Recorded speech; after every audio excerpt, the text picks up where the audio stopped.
हाय, मैं डॉक्टर शरयू। मैं MS general surgeon हूँ। मुझे एफ मास एंड डी मास की डिग्री मैंने ली है। मुझे फेलोशिप है कोलोप्रोक्टोलॉजी में और मैं master degree in obesity and medical aspect and it's management में ली है। ये जो सीरीज़ हम लोग अभी बनाने जा रहे हैं ये एमबीबीएस स्टूडेंट्स के लिए है। खासकर मैं हिंदी में इसलिए बोल रही हूँ ताकि सब को आसानी से समझ में आ जाए। In between I speak in English also. So there was a demand that I should teach you about case history taking.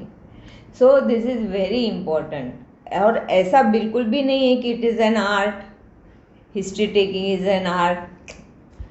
It is just you have to write a script of a particular patient right from his clinical complaints to the end of the disease. So it is just writing a script and taking everything in the mind whatever he speaks out. So in your book what it is written that scheme of case taking. Actually it is schedule. How you take a case, that is a schedule. So how is the schedule? Schedule is very simple. Write down a script. Script is what? Clinical history of the patient. So you have to take history. Number one, you have taken history properly. You listen the patient very carefully. You have taken in your mind the primary complaints. Then your physical examination comes. In physical examination, you will go for systemic examination and local examination. Then you will come to a probable diagnosis which is not given in your book. But there our mind sets that this patient must have this type of disease. So that is probable diagnosis. Then comes spatial investigation. Why it is called as spatial investigation? Because you are going to investigate the patient, which investigations you will mention only those who support his clinical his complaints. Whatever complaints he gives you, according to that you will plan investigation. If the patient is complaining of headache, then you will not go for CT abdomen. So they are called as spatial investigations. Once you investigate the patient, then comes clinical diagnosis. Fourth comes clinical diagnosis. Now you have diagnosed the patient. After that comes the treatment modality. After that comes treatment modality. Treatment, either it is surgical or it is medical. Okay. So you have decided this patient is not going to cure by medicine, he needs surgery, and you will talk about that. Next come progress of that post-operative period or post-medicine, whether he is curing or not, or whether the condition is deteriorating more. So then comes progress of the disease. And for that what you need? Follow up. Very nice script. Now follow up. In follow up what you will see? Whether he is curing or not. And later comes the termination of the treatment. This is the schedule how you will entertain your patient. This is the schedule. So in this schedule, number one is history taking. So in this video we will just discuss about history taking and next then small videos I will make for you. So always you will have to remember some keywords when you start studying. That keywords will help you throughout your life. And history taking is such an important thing that during examination, if you miss any one point, examiner will just point out that only, and then viva will go on that particular point only. Therefore you will have to remember the keywords. So we will start how to take history now. So in history we have to go for particulars of patient. We should know particulars of patient. This is the first point. In particulars of patient, then you will have to remember NAXSORR. These are the keywords. NAXSORR. What is that? NAXSORR. N is name, A is age, X is sex. So S is social condition, O occupation, R is residence, and religion. So these are the keywords you will have to remember. You will not miss anything. So this is NAXSORR. Why name is important? You all know how to identify the patient. Why age is important? Certain diseases are common in certain ages. Menopause after 50. That is not the disease, but fibroids and all. You know, you can study well that. In children, appendicitis is common. In old age, malignancies are common. So age is important. Now sex. Certain diseases are common in female and certain diseases are common in male. BHP, benign hypertrophy of prostate, common in male, and fibroid uterus, common in female, CA breast, common in female. So in that way you will have to learn. Just I want to tell you the keywords, you don't miss any point. So this is SA6. Next, NAX next.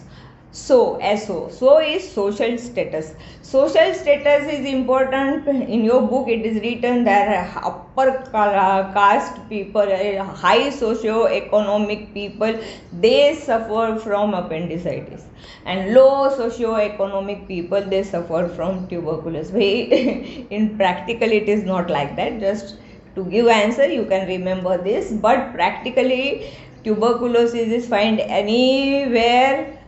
Mostly it is there in slum, but it can be anybody can get infected, because any person from the slum goes to that high socio-economic person, he works in his home. So it is not like that. Then social history, this is. Then O is occupation. So occupation. Occupation, certain diseases are very common in certain occupation. If you find bus conductor, police, they had varicose vein, they stand for a long time. Nowadays you will see those engineers, they sit in front of the computer for a long period, suffer from backache, neck pain, eye problem. So occupation is important. Then 2 are residence, where he lives. Certain diseases are common in certain countries, or certain West Bengal, common is ulcers, like that. You can correlate, just you learn by heart that some 2-3 points. And then residence, some part,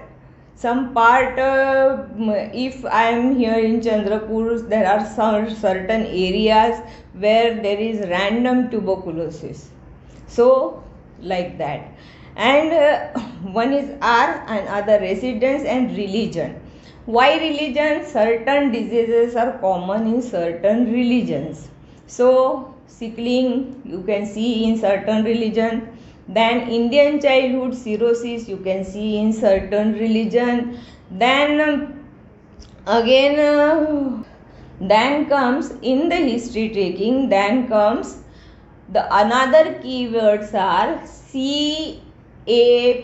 You are very familiar to the word clinical OPD, COPD. So you can remember CAPD and 4H. And 4H. So these are another keywords in the history taking. C is chief complaints. If we take example of appendicitis, what will his chief complaints? Pain in abdomen, vomiting, fever. Along with the chief complaints, history of present illness goes on. So remember chief complaints and history of present illness in the same line. History of present illness means आप पूछेंगे कभी कब से पेट दर्द दे रहा है, कितने दिन हो गए हैं, वोमिटिंग कब से है, फिर फीवर कब से आया है. These all whenever you will ask and write down properly, that is history of his present illness. So C with history of present illness, CAPD. A is associated disease. A is what? Associated disease. Associated disease में patient diabetic है क्या, hypertensive है क्या, hypothyroid है क्या, sickler है क्या, because whenever you want to treat the patient you will have to treat his associated pathology. So that is important whether the patient is having associated any disease. CAP. P is past history. For appendicitis, you will ask his past history, whether he was admitted for the same complaints, whether he has any surgical intervention in the past, or any particular past history related to the complaints, not random, related to the complaints. That is CAP. P is past history. CAP. D, drug history. Whether the patient has taken any drug before coming to your OPD, whether he is on any drug. If he is sickler, he will take folic acid and so on. So drug history is very important. Then comes 4H. 4H. H is personal history. दारू पीता है क्या, cigarette पीता है क्या, और कोई गलत काम करता है क्या. So personal history. History of allergy. Allergy है क्या, किसी को किसी की एलर्जी रहती है, डाइक्लोफिनेक की एलर्जी रहती है, then your treatment modality will change. You will not prescribe him any diclofenac. So this is second age. Then family history. Family history is very important. Certain diseases run in certain families, like cancer breast, any other cancer in home, even appendicitis runs in family. So that is that. Then fifth H is immunization history. Whether the patient is immunized or not immunized. If he is not immunized, then you will have to, like tetanus, you will have to give tetanus before surgery. If the patient is 18 years old, he is already immunized, then you don't want to give him any tetanus like that. There ends your history taking. This is the complete part of history taking. The keywords are, I told you, you remember that. Peculiars of patient, next ORR. I will write down there. And then CAPD 4H. Here your history taking ends, and once you write all this properly, your examiner is very impressed by you. 40% you have passed. So next time we'll go for physical examination. Until then like कीजिएगा, share करना बिल्कुल मत भूलना, subscribe अगर नहीं किया तो ज़रूर कर लेना, कमेंट्स में कमेंट्स लिख देना. Whatever you want additional I can add. I will have to read again. So thanks for watching.